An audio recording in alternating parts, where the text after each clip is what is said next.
Randi-lee. On the show, we interview other writers and we talk about mental health from their personal journeys. If you have not already hit that like and subscribe button, go ahead, do that now so that you never miss an episode. Hello. We're back to Tuesday, our regularly scheduled program. I'm playing with timing, guys. I'm playing with what's gonna fit in my schedule again. It's weird. It's up in the air. We'll see. But with us today, we have Sharissa Bradley. Hello. Hello. How are you? I am doing well, and it is such an honor to be on your show. I've gotten to watch a couple of your episodes, and I am just so glad to be here. So thank you for having me. Oh, I'm so excited. I always love when people are like, I actually watched episodes first. I'm like, yes. Hope you picked good ones. No, they're all good. They're all good. They are all good. I totally enjoyed it. I made my husband come tune in, like, wait a minute, you got to hear this perspective. Come back. I Good love time. hearing that. That is fantastic. Yeah. So tell us a little bit more about, because obviously you've got good taste in podcasts, but tell us a little bit more about who Sharissa is. So, a little bit about me. I am an author, which is one of the reasons I came on your show today, but I also do other things in my community. So, I am a publisher. I publish memoir and educational nonfiction, and mostly that is within my community. So, I have just an incredible collective of beautiful, wonderful, intelligent women who have these dreams and these goals, and I get to have the privilege and honor of publishing them. And I also publish a women's anthology once a year. So the ones who don't necessarily have like the courage or the ability to write their whole story are getting the opportunity to write like little pieces of it every year. And so that's kind of one of my like things that I love. And then the other thing I do is Project Seed Money. And Project Seed Money is a community initiative to help women find the funding to write their stories and write their books. So I have a heavy emphasis on finding grants that are in alignment with your project. There's a bulletin board on my homepage to like help you find actual grants to like get your projects funded. I also host free master classes every few months to teach how to do that. And then there's like resources and a directory, and I do weekly interviews on my podcast. You will actually be on my podcast Yeah, in a few I was weeks. like, when you said the seed project, I'm like, hey, I know Yeah, that's me.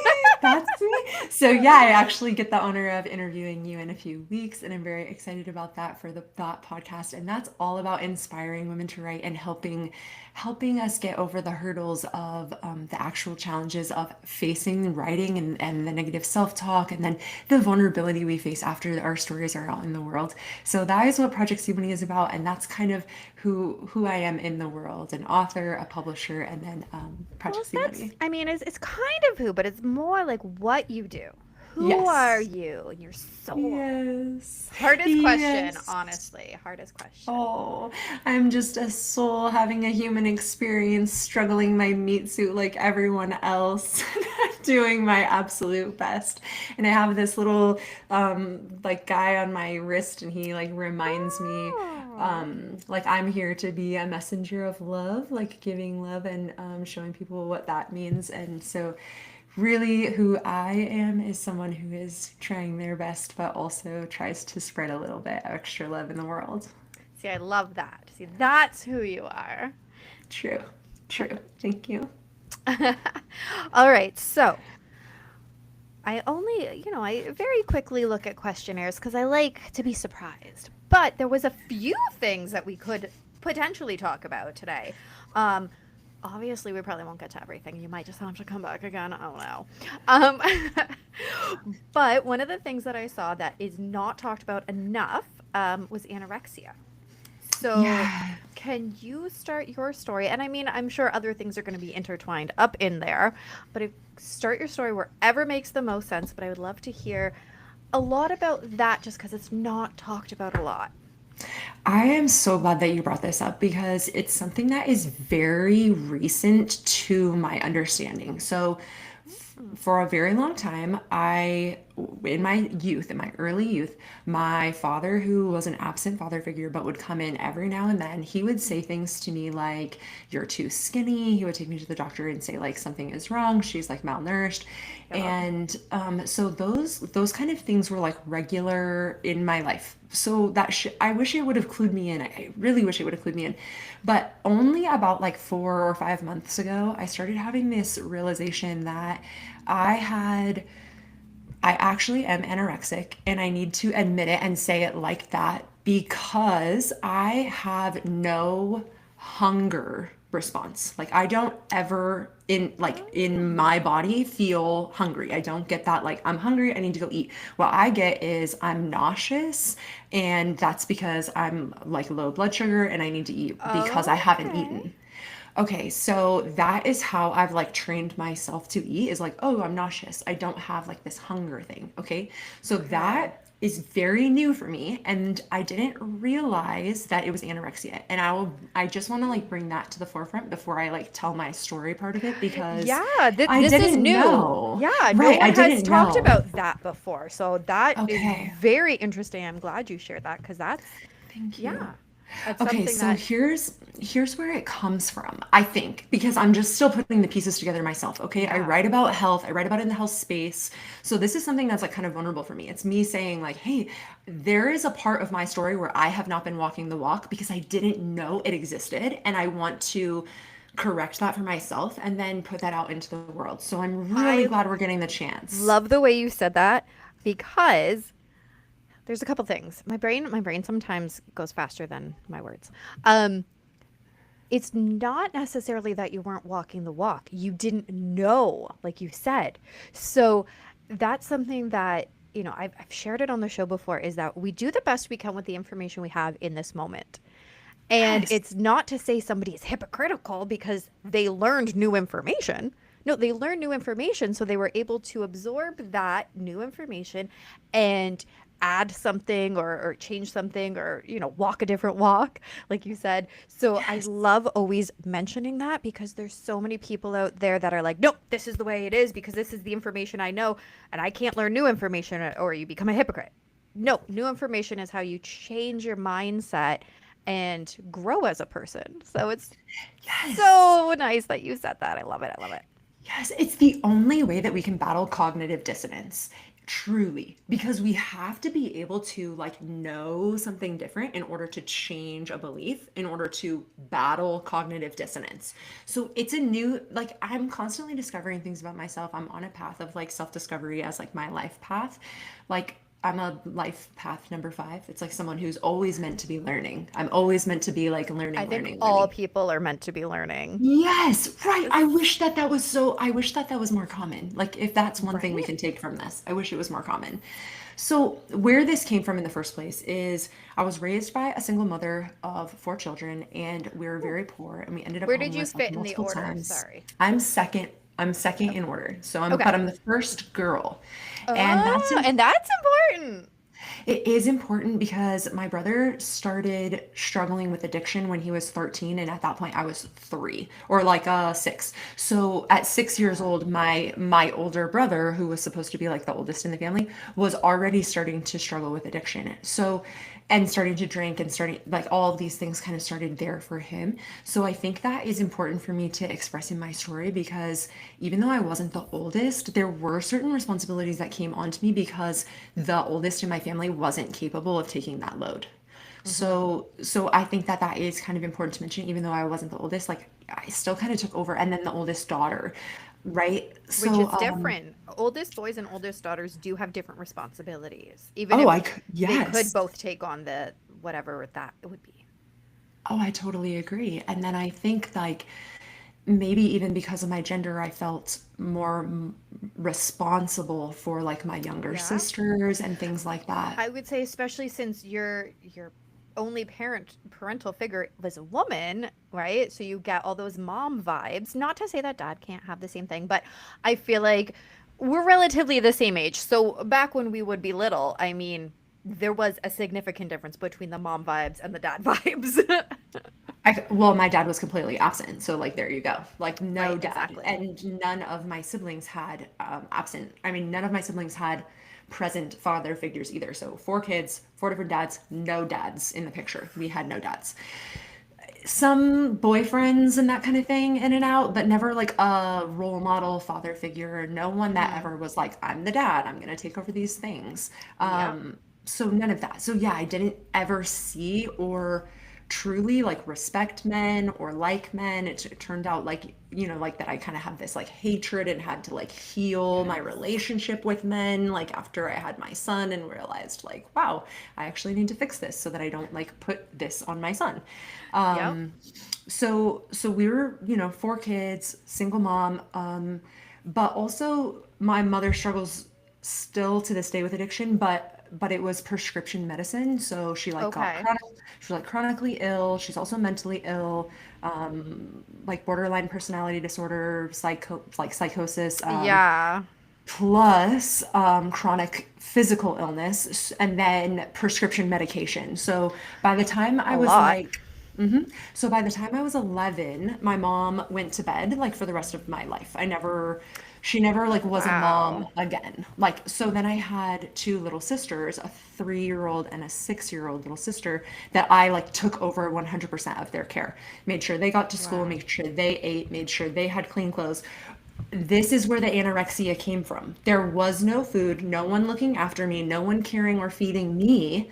So Okay. the only meal I ever had to like make sure everyone had was dinner. So dinner is like the only meal I ever have had like consistently. Okay. And so I just trained myself from probably I'm gonna say like 2 or 3 or 4 years old, like from the time I started going to school Wow. to eat only one meal a day. What do you Yeah. call that? That's anorexia. Like no Yeah. matter what, though, no matter how you look at it.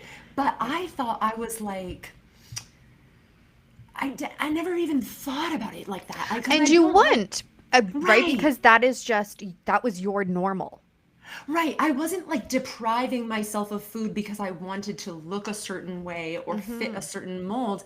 I didn't even think about those things because I was literally in fight or flight all day long with a drug addicted parent and two younger siblings. Like there Yes. was no, oh, I wish my hair was prettier. Oh, I wish I Right? had Hollister instead of thrift store. Like I didn't care. That wasn't the thing that I cared about. Yeah. And so the food just like it had already been something that went away, and like we always qualified for like that free and reduced lunch and breakfast at school, but Okay. Yeah.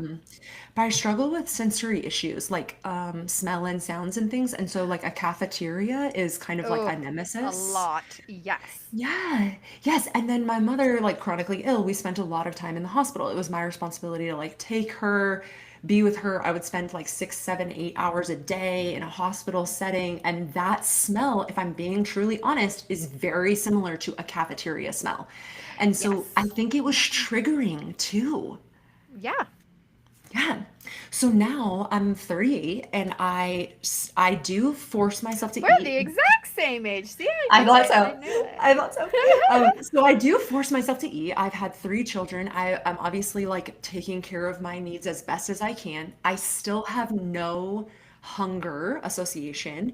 And it only just dawned on me, like I said, like 3 months ago, that in fact I am anorexic. It is an emotional problem, and I do have to like actually fix myself. So I went on ChatGPT and I said, if I had the money and the time and the energy to go to an anorexia clinic and like Yeah. fix my body, and doctors were going to take care of me and they were going to do everything that it was required mentally and physically, what Yeah. would that look like? And then I just Hmm. printed that out and then I started trying to follow it as best as I could because I have to rebuild this Oh my association. gosh. I never would have thought to do something like that ever. And you're the first person to bring it up. And I think it's fantastic because I'm always, I mean, obviously, I'm a big proponent of therapy. Everybody, if you've ever watched an episode of the show, I'm sure you've heard me say therapy is great because I love it. In fact, at my day job, I was talking to my boss and she mentioned, oh well, I never. I was talking to a coworker and kind of like saying like, no, this is my boundary and this is the line, right? And so she brought me to the office. She goes, "Yeah, no, I just want to make sure everything was good." I said, "Oh yeah, it's fine." And she goes, "Yeah, I'm not really too worried about you because you definitely have this good sense of self." And I go, "Therapy is a great thing, you know, the hair flip and all, because it really is because of therapy. Because if you would have known me 5 years ago, oh no, that's a different Randy altogether. But you know that's why I paid so much money and went to therapy and did the things. But it's always, well, what if somebody can't afford to, B, they don't have the time to, or C, they're not at that part where they're comfortable doing that yet. And I love the idea that, I mean, the technology is out there. We might as well use it to our benefit and see. Yes. Yes, there are tools. And like if you don't have like for some I live in like a rural area. There isn't like the treatment for this right anywhere Right. where I am. And I also like have three children and run three businesses and I need like action steps that I can take right now. But I'm also Mhm. this kind of person that's like give me the goalpost and I will find my way to it. And so that is what I'm trying to do with this as well. And I'm like, doing it a way that feels like in alignment with myself, with a lot of grace, with tons of grace, Yeah. and just, slowly, day by day, because it's something that literally has happened over 38 years. It's not it's not Exactly. It's going to not be going to fixed go away now. immediately. Yeah. Definitely not. I Yeah. wish. Right? It's going to be with you probably forever, and it's going to be this ongoing thing. So what were some, I'm very curious now. What did Chat GPT tell you to do? Well, okay, yes, I'm so glad you asked because it was like, first of all, it says you have to heal that gut brain connection, which, yeah, Okay. obviously, I need to like rebuild the cues that are missing because what you would wake up with like, oh, I am like turning on the hunger centers, my body should be like salivating, ready for food, ready to eat, and my Hmm. body does the opposite. I wake up like nauseous. I have to like fight myself to get to a place where I can eat.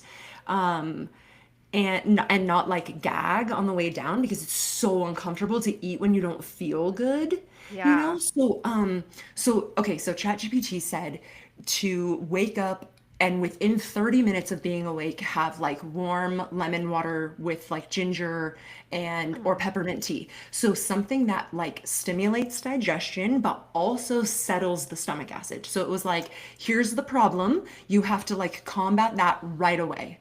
Yeah. And that's hard for me. I want coffee in the morning, and that's the opposite of what I should be doing. So that's not something I'm being super consistent with. It's Yeah. hard to build all these new habits, Of right? course. Right. Okay. So then it was like small, consistent meals throughout the day. So, like every few hours, eating something small. And then in that time, and it did give me suggestions of what to eat. I did say, like, I'm gluten Okay. free. I need higher protein. I'm Mhm. 38. This is how tall I am. Like, I wanted to Yeah. say, like, what Like do I give all actually the need? info. As much as Yeah. you can. Why not? Yeah. Why not? Yeah. That's what would happen if you go to a doctor, right? They would give you like an Exactly. intake form. And so I was like Yeah. giving it an Yeah. intake. And I even said, like, the reason that I'm anorexic is because I grew up poor with no food and I trained myself not to eat. So I need to, and I was so honest and vulnerable. It's like, how do I fix this? And if I can't fix it, if I don't say all the things, Right. right? And again, I said it before, sometimes people aren't in the place where they're comfortable talking, but you're not talking to anybody. You're talking to like a computer program. Again, Exactly. therapy is great, don't get me wrong, but this is a great step. And I think I want to like put in some stuff just to see what it would tell Yes. me to do. And I would never discount therapy either. Like I literally started going to therapy when I was 18. I was in talk therapy for like 6 years, and then I've gone on to different types of therapy, and eventually found like a somatic therapist who I was able to work through a lot of things with like physically in my body. Oh, So that's good. I fully recommend therapy and somatic therapy, like if and when it gets to that point. Right? But for like action, for like actual action, like Yeah. I needed a robot. I just like Right? I needed the like no judgment. I don't have to tell anybody Right. anything. Um, That's what I love about this is you don't have to be worried about somebody looking at you. And if you go to therapy and somebody gives you a strange look, I mean, find a different one. But I love that this is a realistic option for people who are too worried to go. They're still living in the stigma of whatever it is, and they they can't go there yet. They can't talk about it yet. No, and I that's love perfectly this. fair. That's perfectly fair. And as I'm working through my journey and I'm feeling more and more confident, like I obviously applied to speak on your podcast and wrote that, knowing Mhm. full well that you could ask me about it. So Exactly. like I'm getting to the point where because I'm admitting it, because I'm saying it out loud, because I'm giving myself this grace, and I'm validating my experience. And I'm finding other people validating my experience. Look, Yeah. it wasn't that you did badly, it was that you didn't know, right? And like that's so Yes. validating for me in such a positive way. And so it's been helping. It helped to go to the robot first, and then and then I did confide in my sister, and she was able to like share her experience because we had similar Probably upbringing, similar. right? Yeah. Right? But our issues were different, but like emotional in the same way. And Hmm. so it did give way to having these like open, vulnerable conversations with the people who I know love me and would never like say anything to hurt me in any way or use this against me in any way or say like, see, I told you you were anorexic this whole time. Like, oh my Right? gosh. Like, that's helpful. Oh my Thanks. gosh. Right? Because there were people in my life growing up who threw that at me, but I had no idea what that even was. I thought it was just like something that models did or like ballerinas Right. did to like keep a certain stage presence. Like I Right. And truly did not think it was real regular people. exactly. And like growing up, anorexia was talked as somebody who vomited. Like that was what Right. it was growing up, but that's not what it is. No, and I have Right? like But a chronic fear of throwing up. So then I was just like, no, that can't be true. Like I have panic attacks every exactly. time I have to throw up. Like there's no way that's me. But it Right? was. It totally was. And I just didn't know it. And then like malnourishment and these things, like I'm just starting to realize as I dig in, like even when I did eat, like at high school or whatever, it was like a bag of chips and a soda, like that's still anorexia. That is still Right. malnourishment. That is still not taking care of this like meat suit that I have to carry for the rest of my life. Like that Right. is not, and so it's like deeper. Okay, so then getting back to the ChatGPT thing, the small meals all day, higher protein. So it was like a hard boiled egg and like a toast with peanut butter or like rice cakes or whatever. Some kind of like, you I know, love rice cakes. I yeah, with love like peanut butter. Yes, I was Yeah, gonna say yeah. I love the plain rice cakes with a nice like thick layer of peanut butter on there. Oh, Yes. so good. So that's like the 10 a.m. snack. And that's what it gave me. It gave me like times, Yes. specific things. And then I was like, okay, give me a week. Because then the next thing you do with ChatGPT is you dig in and then you Mm-hmm. ask for a schedule. You ask for it to make you an Excel spreadsheet. You ask for a tracking sheet. It Like, will you make those dig. things for you too. Oh Oh, my gosh, dang. yes. All day. So I just like go crazy and I made myself all these things and then I got like a little notebook and with disordered eating it's like really tricky because you don't really want to like don't get on the apps and track your macros. Like there's like another Yeah. version of disordered eating. You know what I mean? Like and it's very Yes. easy to slip into these other places of control. And I do have that like need to be in control of things. So I mean everyone does, right? Which, I just and it's super common though with yeah. eating disorders. Right. And so I feel like no scales, there won't be any of that in my house or any of those things because Hmm. those become like very obsessive. Yes. So what I did for myself was I wrote time of day and what I ate. So like not calories, not like specific. I just was like, okay, I for me it's like a bagel and cream cheese. Like that Yeah. is so easy for me. Like half bagel and cream cheese, cup of OJ. Perfect. What I was trying to do was get myself on to a new habit of having regular meals, right? Yes. To build the hunger again. And I'm still there. Like honestly, Randy, but that's where I'm at right now. Yeah. It's been 2 months. And like I said, like I struggle with the tea in the morning because I want coffee. And it's just like, well, then how do I fit what I want and what brings me joy in the beginning of the day before my kids Mm-hmm. wake up, Yeah. and then also like nourish my body. So I'm still there. Like I'm a work in progress. It's my journey. This is the next thing for me is to heal my relationship with my stomach. Like it's literally Mm-hmm. like building trust again. Like, no, I'm gonna feed you. I'm sorry. I didn't know, but like now I'm gonna feed you. And like I talk to my body like please tell me what you want to eat. Like I'll feed you what feels good for you. And a lot of the time that's soup. Like it's like soups and broths, like gentle, Yeah. easy. Yeah. Which would be perfect for your situation where this is still very brand new, but you Right. still need to give it something. My kid Right. right now is obsessed with chicken noodle soup. Just completely off topic, but like obsessed with chicken noodle soup. And it's so funny because she's always like, she loves pasta and like mac and cheese, like all the pasty stuff. And I'm like, soup's even better because you're gonna get your pasty stuff, but you're gonna not overeat the noodly part. Yes. And it's so good for you. And the weather is turning, and I'm just like, yes, soup. I forget how good it is. It's so comforting. It's like a hug on the Right? It inside, and it's like so is. good for your body and your guts. So yeah, go for it, girly. Chicken noodle soup it Right. up. That's Yeah. right. So good. And this one girl at my day job, I always say it like it's the worst place ever, but I love everybody I work with. But I'd rather just do this all day long every day. Um, and she always makes all sorts of homemade stuff. And when she like brings in homemade soup or what, it's like she's into making homemade bread right now. And I'm just like, oh, it smells so good. But I am also gluten free. She's like, oh, well, when you want to practice gluten free bread, I'm right here. I'm just getting into my gluten-free bread era. I just started making sourdough, gluten-free, obviously, like, Ooh, yeah, because we're yeah. celiac, so like everything, Yep. even like the starter was gluten-free. But like Yep. I'm new to it, and my kids are like literally thrilled. They're just like, "Mom made bread," you know? Like, Right? I know my kid, she loves baking and doing that stuff. She's like, I want to yes. make bread again because she made it back a couple months ago. And I'm like, well, when you want to start making the gluten-free bread, then yes, I am down for that. Yes, everyone deserves to have bread, fresh bread and Right. butter. Oh, Yes. that's what I lived on when I was little. Like bread and butter was my life. I Yes. was really picky, and that's what I ate all the time. Bread and butter, bread and butter, bread and butter, bread and butter with craft dinner, bread and butter with pasta, bread and butter. It's really classic. It is. It's really classic. It is. I digress always. Um, anyways, back to what you were doing. So it sounds like you're kind of on this really nice path. Like you're kind of found a trail to follow. Like you said, you got some steps going on, which is awesome. And what I like is you're focusing on kind of one step at a time by the sounds of it. Honestly, I truly, truly believe in one step at a time for every single thing. And this Yes. all goes back to the book, The Power of Habit by Charles Duhigg.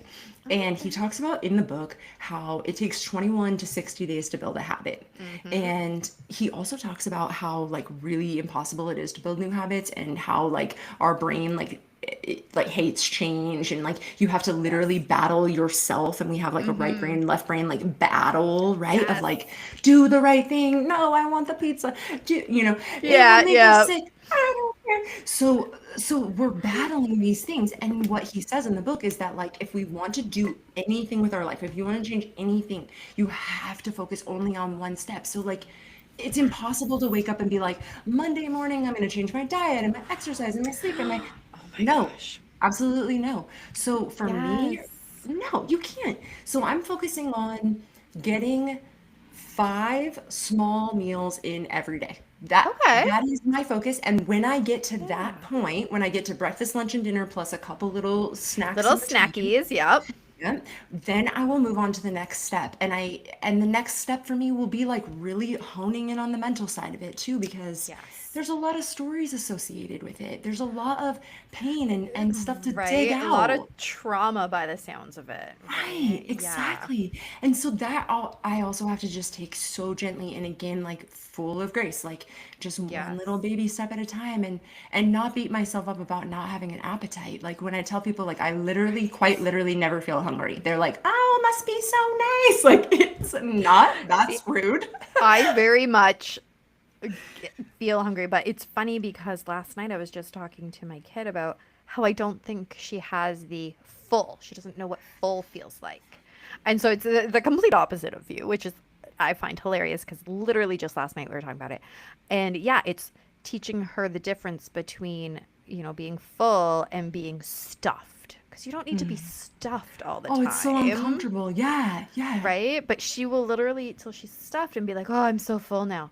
Well, yeah, because you stuffed, right? So it's again retraining that mind gut connection, just like you're talking about, just in the opposite version. Yeah, but it's the same thing. It's literally still Yes, the same thing, and it's still the same steps of like exactly. training. Well, like I want to say it's retraining, but for me, like I've never been there, like because I think that I trained myself not to eat so early that I've never had this. And maybe with your daughter too, like it's a Exactly. never thing. Like it's not even like a Yes. retraining, it's like an actual training. Exactly. Right. And I mean, um, so she's got autism, this one, and it very well could be because that has a whole slew of other problems associated with it. Um, and it very much could be that, yeah, maybe she never had that. And we just didn't think about it until now that she's older and we're talking about it more. And I'm going, what do you mean you need a third bowl?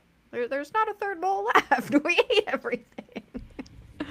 No, that's so true. And you wouldn't know. You wouldn't know until you can have conversations about it. Like you really Exactly. wouldn't know. And the same thing with me. And that's like where the grace component comes back in. It's like Yeah. you couldn't have done any better. She couldn't have done any better. I couldn't have done any better. Exactly, which I love, and we have to remind ourselves that so often. Like once a day, Exactly. once an hour. Yeah, I was gonna say more than once a day. Um, okay, so we're coming to the end of this part. Very sad. But I always like to pose a random question. So, what would you tell somebody who is listening right now and they're like, I've always struggled with food? I would say, first of all, just forgiveness for yourself. Like, number one, because this like anger that we hold towards ourselves of like, I'm not good enough, I'm bad, I'm not doing it right. That first step, releasing the resistance of like your Oh, own feelings towards it, you have to. So, whatever that looks like for you, journaling, light a candle, do a ceremony, whatever that looks like for you to release that, like, that it's almost like self-hatred. I'm going to be really honest. It really does. It feels like self-hatred because or self-loathing because it's like yes, there's a problem and that problem needs to be fixed, of course, and there's steps and you can ask ChatGPT the steps, but the first thing that has to be solved before you can even solve that is like coming back to I am worthy of this time and attention. I am worthy of this love. I am worthy of these nutrients. I am worthy of caring for this body and this body is worthy of being cared for. So if you can just even do one thing, just work on the grace. Work on the I forgive myself for the past so that mm-hmm. I can take these steps. Yes. Oh, I love that so much. Everyone should just start writing, I am worthy all over their walls. Yes. I like that. Yes. Yeah, or like tattoo it like just on you. Like Right, just I love exactly. you. Just right on there. I know. I'm always like, well, this tattoo means this, and this tattoo means this, and yeah. And my husband's like, this picture is cool, and I'm like, hey, it's a cool picture, but I can't just get a cool picture. It has meaning for me. And he's like, whatever, it's a cool picture. Oh my Aw, gosh, I'm the same way. Every single one is like a story and timeline, a exactly. place in my life. Yeah. Right? It has a specific purpose. Yes. So earlier you said that you're a writer. What you what you got out there right now? Thank you so much for asking. Almost 10 years ago, I wrote my book, Journey Back to Health, and it is my journey of healing from autoimmune disease. So I was diagnosed with four autoimmune diseases within a 6-month period. Which ones? And now I'm being super nosy. Celiac, Yep. Hashimoto's, endometriosis, Oh, interstitial cystitis, oh, I never heard of that one. all it's bladder. It makes literally feels like bladder infections like every time there's hormones. It was Oh, unreal. It was ew. unreal. And that was like years, 10, 15 years of my life living in that pain. And then I also I was struggling with adrenal fatigue at that time. So I had like really bad brain fog, just no energy, no energy, literally. But I had a master's degree in psychology. I leaned into my research background and what I was Okay. like learning at the time. And I had already graduated, but I still had my email address from the school. Oh, okay. Yep. And Yep. because I had that collegiate email address, I was able to get like research for free. I was able to read the PubMed studies, read the journals, and I was Yes. able Okay. to, yeah, so I was able to reverse my autoimmune diseases using food as medicine. Love And that. my book is about the journey of that. So journey back to health, and there's also it's like 18 chapters on all the different tools that you can use to heal your body, my Okay. experience, plus to how to heal yourself. So there's a workbook in the back, and then there's like how to take charge of yourself and how to Oh. take charge of your own healing. So it's really like a little guidebook plus my story, how I did it, and then all the tips I learned along the way. Oh, I love that. Especially because, yeah, food is such medicine. It really is. Yes. It can either hurt you or help you. I'm Yes. still learning to stay away from those hurt you foods. Work in It's a progress. journey. It's It's a a journey, journey. exactly. Um, where do people get this book? Well, right on the screen, you can see sharissabradley.com. You can go there. You can find everything I do, including my publishing house, Project Seed Money, my book. Anything that has to do with me is pretty easily found on my website. Love that. And where do people follow you? Same thing, Sharissa Bradley dot author on Instagram, or you can follow Project Seed Money or 52 Press. Also, I spend most of my time on Instagram as far as social media goes, but there's also YouTube, podcasts, things like that. So, Yeah, but go follow again, the podcast so you're prepared for my episode. yes, Brandy will be there with me very soon. So yes, check out the Project Seed Money podcast, and again, you can find that still all that stuff on my website as well. Oh, I love all that. Is there anything else that you wanted to say or add or anything before we say goodbye? No, that's it. But I'm just so grateful for this time. And thank you for asking those questions because truly I haven't had the opportunity to speak about it yet. And just having the opportunity to share it and like share my message and have you validate me so much, it really has helped me. And it's helping me on my journey to be able to say these things, right? And be met with such a positive response. So I really appreciate you and your time and your thoughtful questions. So thank you so much. Oh, and thank you for sharing it. I have to say, I'm really excited that I'm one of the first people you get to share it with. So it makes Yes, me feel very yes, thank special. you. You are. And thank you for everybody who tuned in later after the fact. It's totally fine that you didn't catch us live. No, it really is. It's totally fine. But just remember to share these episodes out because we're talking about some very serious and important topics. So we need to get the message out there. Hit the like and subscribe button if you have not already done that. Even though I don't think I should have to remind you, but just do it. And remember, the only way to end the stigma of mental health is to speak openly and